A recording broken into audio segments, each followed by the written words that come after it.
माझ्यात एक थोडासा एक नवीन क्वेश्चन अराईज झाला, म्हणून विचारतो की आपण जेव्हा नॉर्मल हॉलिवूड मूवीज बघतो ते त्यांचं काम खूप म्हणजे फटाफट होतं की लाईक 3 महिन्यात 6 महिन्यात ते काम पूर्ण करून मूवी रिलीज करतात. पण आपल्या मूवीमध्ये बराच वेळ लागतो. त्याबद्दल तुम्ही काय सांगा? नाही, असं नाही आहे मुळात. कारण आपल्याला असं वाटतं तुमच्यासाठी फिल्म मेकिंग म्हणजे 3 महिन्यात 6 महिन्यात ते पिक्चर बनवून रिलीज करतात असं आपल्याला वाटत असलं तरीसुद्धा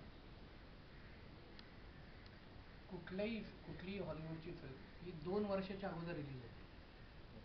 याचं कारण शूटिंग म्हणजे फिल्म मेकिंग नव्हे, अजिबात नाही. शूटिंग ही प्रोसेस म्हणजे मोठमोठे लोक हे बेसिक फिल्म मेकिंगचा पॅटर्न असतो, ते ग्रामरच असं आहे की फिल्म ही कागदावरच बनते. जसे तू लिहितोस नसतात, फिल्म ही कागदावर बनते आणि ती म्हणजे 2 टेबलवर बनते. एक तर ते रायटिंग टेबल असतं, नाही तर एडिटिंग टेबल. दोन्हीच्या मध्ये येतं ते shooting. Shooting is a process. जे ठरवलेलं आहे कागदावर ते एक्झिक्यूट करणं आहे ते शूटिंग. पण ते ठरवायला खूप वेळ लागतो अगोदर. त्यामुळे 3 महिन्यात अजिबात पिक्चर होत नाही कुठलाच. म्हणजे फॉर एक्झाम्पल तू कुठलं आहे इव्हन अवतार म्हण किंवा काही म्हणतो, ते अख्खंच्या अख्खं सगळं कन्सिव्ह करून फिल्म बनवायला साधारण 6.5 वर्ष लागले. ओके, त्यामुळे तू हे डोक्यातूनच काढून टाका की असं पटकन तिकडे होतात आणि आपल्याकडे होत नाही अजिबात. जसं लोक स्क्रिप्टवर काम करतात म्हणजे काय करतात नक्की, किंवा इतर गोष्टींमध्ये काम करतात म्हणजे काय. तर मी आता एखादी माझ्यासाठी एका वाक्यात लिहिणं खूप सोपं आहे. एक दासी महालाच्या खिडकीत बसून विचार करत होती का महाल बांधणं आलं अख्खाच्या अख्खा डिटेलमध्ये. मग ती खिडकी, मग खिडकीच्या बाहेरून काय दिसणार, महालाच्या बाहेरून विजेचा तारा आणि हे तर दिसणार नाही. मग तसं लोकेशन शोधणं आलं जिकडे ते नाही आहे. या एका वाक्यासाठी किती मेहनत आहे. अशी कित्येक वाक्य मिळून एक स्क्रिप्ट होतं. मग किती मेहनत करावी लागत असेल. नाही, आणि ऍक्च्युली कसं होतं की बनवतो आपण आणि बऱ्याच वेळेला डायलॉग 10 ते 12 वेळा चेंज होत असतात. नाही, तसं पण नाही होत. खूप वेळ दॅट डिपेंड्स, प्रत्येकाच्या प्रोसेसवर डिपेंड. दिग्दर्शकावर पण आहे. जसं आम्हीच आमच्या लेखनावर खुश नसतो. मी आणि अंबर स्वतःचीच पानं फाडतो रोज बसून. मग ते दिग्दर्शकाकडे जातं. आम्ही 15 वेळा फाडल्यानंतर दिग्दर्शक 2 वेळा फाडतो. मग त्याच्या पुढे ऍक्टर म्हणतात मजा नाही, मग तो फेकतो. ओके, मग ते असं करून त्याच गोष्टीवर भरपूर वेळा प्रोसेस झाल्यानंतर एक फायनल व्हर्जन येतं जे तुमच्यापर्यंत पोहोचतं. बरं, त्यातही मजा अशी की ते फायनल व्हर्जन कम्प्लीट असतंच याची गॅरंटी नाही जे तुमच्यापर्यंत पोहोचतं. त्यातला एडिटर परत बसलेला असतोच मध्ये, याची काय गरज आहे, हे रिपीट आहे रे, काय फालतू आहे, असं करून तो तिकडे कापतोच. ओके, मग असं सगळं होऊन तुमच्यापर्यंत पोहोचणारं व्हर्जन जे असतं ना ते खूप गाळून गाळून गाळून गाळून आलेलं असतं. त्याच्यामुळे तुम्हाला बघताना ते जाणवत नाही, पण त्याच्यावर मगजमारी खूप आहे. आणि एका सुंदर शब्दात लेखक म्हणजे काय तुमच्यामध्ये, एक परिपूर्ण लेखक?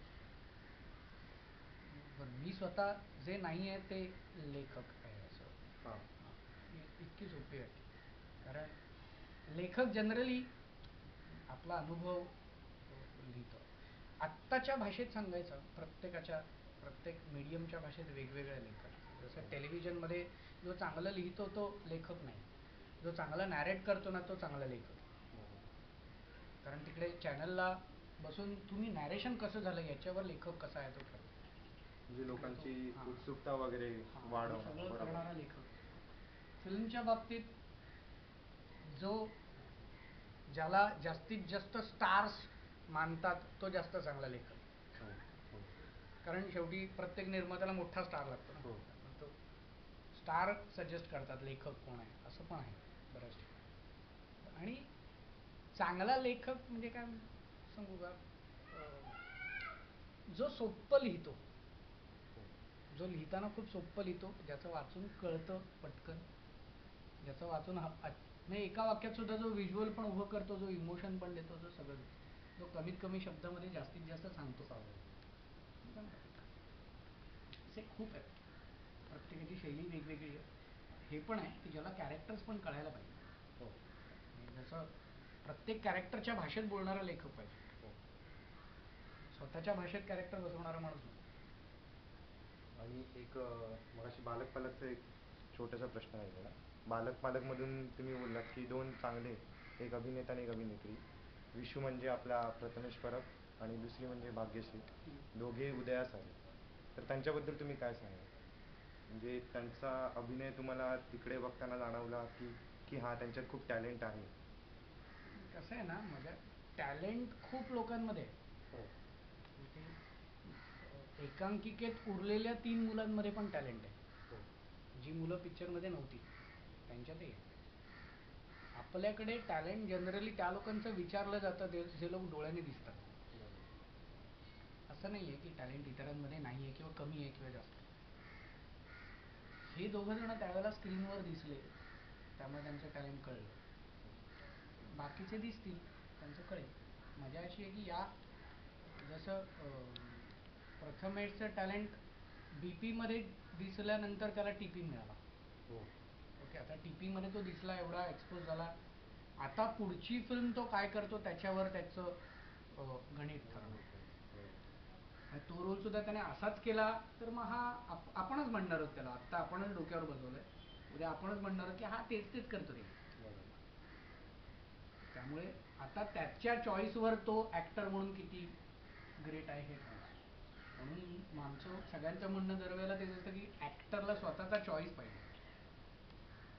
तर चॉईस चुकला ना 1% जरी तरी त्याचं करिअर जातं कामात. आणि ती वेळ त्याची ती आहे आता प्रथमेश परबची. हो बरोबर. म्हणजे एक सुवर्ण काळ चालू आहे त्याचा. आत्ता सुवर्ण काळ आहे. पुढे तो तसाच राहावा याच्यासाठी तो काय करतो हे महत्त्वाचं. आणि एखाद्याला पटकथा लेखक किंवा एक कथा लेखक बनायचं असेल तर तुम्ही काय सांगाल त्याला, जेणेकरून त्याने एक चांगला उत्कृष्ट पटकथा लेखक आहे? पटकथा लेखक किंवा पटकथा ही ना खूप टेक्निकल गोष्ट आहे ॲक्च्युली. कारण तुम्ही ऑनोके पीसची पटकथा लेखन केली बरोबर. मजा अशी आहे की मी म्हटलं ना, कथा लेखन हा वेगळा भाग आहे, पटकथा हा कम्प्लीट वेगळा भाग आहे. पटकथा लेखकाला जनरली फिल्मच्या मेकिंगचं नॉलेज पाहिजे, टेक्निकल. कुठला कॅमेरापासून त्याला सगळं कळायला पाहिजे, कुठली जिमिजी, काय क्रेन कधी वापरायची, ट्रॉली, ग्रामर माहिती पाहिजे मेकिंगचं, त्याला कटिंग पॉईंट्स कळले पाहिजे, सगळे टेक्निकल मुद्दे. कथा लेखकाला काय म्हणतात ना, खूप हे लिबर्टी, तो त्याला वाटलं तसं तो लिहित जातो. आणि मग पटकथा करताना त्यातला किती भाग घ्यायचा, किती भाग सोडायचा हे ठरवायला लागतं. दुसरी गोष्ट अशी की म्हणून मी तर पहिल्यापासून एका मुद्द्यावर ठाम आहे, जे आजही आहे आणि जे आपल्याकडे नाही आहे मुळात. म्हणून मराठी सिनेमा मागे आहे वगैरे बोंबाबोंब जी काही होती मधल्या काळात ती त्याच्यामुळे. कारण आपल्याकडे लेखकांना मेकिंगचं नॉलेज नाही, जे असणं खूप मस्त आहे. म्हणजे त्याच्याशिवाय तुम्ही लेखन नका करू. अदरवाईज तुम्ही गोष्टी लिहा किंवा तुम्ही कादंबऱ्या लिहा किंवा बाकीच्या गोष्टी लिहा, तुम्ही स्क्रीन प्ले नका लिहू किंवा तुम्ही फिल्म नका लिहू. याचं कारण असं आहे कारण फिल्म हा शेवटी कितीही, जसं आपण म्हणतो हॉलिवूडच्या फिल्मचं बजेट खूप असतं, पण ते बजेट असतं, ते कुठेतरी जाऊन थांबवावं लागतंच. भले तिकडे काय आपल्या इकडे 200 करोडचे पिक्चर बनत असतील तर तिकडे 2000 करोडचे बनतात, पण 2000 करोड फिल्म संपलं, त्याच्या पुढे नाही जायचं. हे प्रत्येक फिल्मचं ठरलेलं बजेट आहे ना. तर त्या बजेटमध्ये तुम्हाला काय काय द्यायचं आहे हे ठरवणारा लेखक पाहिजे. ते बजेट क्रॉस करून नाही चालत. म्हणजे मी जर आत्ता आपल्याकडे लेखक म्हणजे काय जनरली की समोर बसलेलं कॅरेक्टर, स्क्रीनच्या समोर असलेलं माणूस हे बोलतो हे ठरवणारा लेखक, तसं नाही. लेखक म्हणजे तो बोलतो आहे, त्याच्या मागे हे दिसतंय, त्याच्या मागे हे आहे, तो सेट कसा बनणार आहे, तो सेट बनायला किती वेळ लागणार आहे, किती पैसे लागणार आहेत, पासून त्या लाइटिंगला किती वेळ लागणार आहे, हा सीन शूट व्हायला किती वेळ लागणार आहे, तो सीन शूट होऊन त्याचा भाग उरलेला उद्या शूट होणार आहे का उरलेला अँगल आजच शूट होणार, तसं करून त्याचं बजेट ठरणार आहे.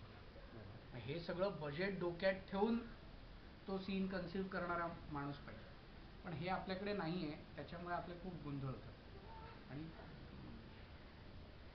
मला तर माझं स्पष्ट मत आहे की ज्यांना मेकिंग येतं त्यांनीच लेखक म्हणून या.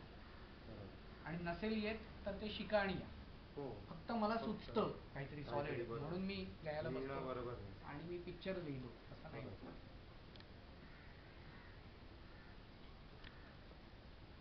आणि आता आवड निवड तर ते मी मध्येच थोडं गाळलं होतं.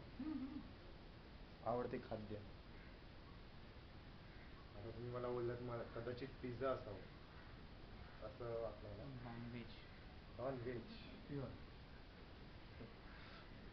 म्हणजे नॉनव्हेजमध्ये स्पेशल मच्छी.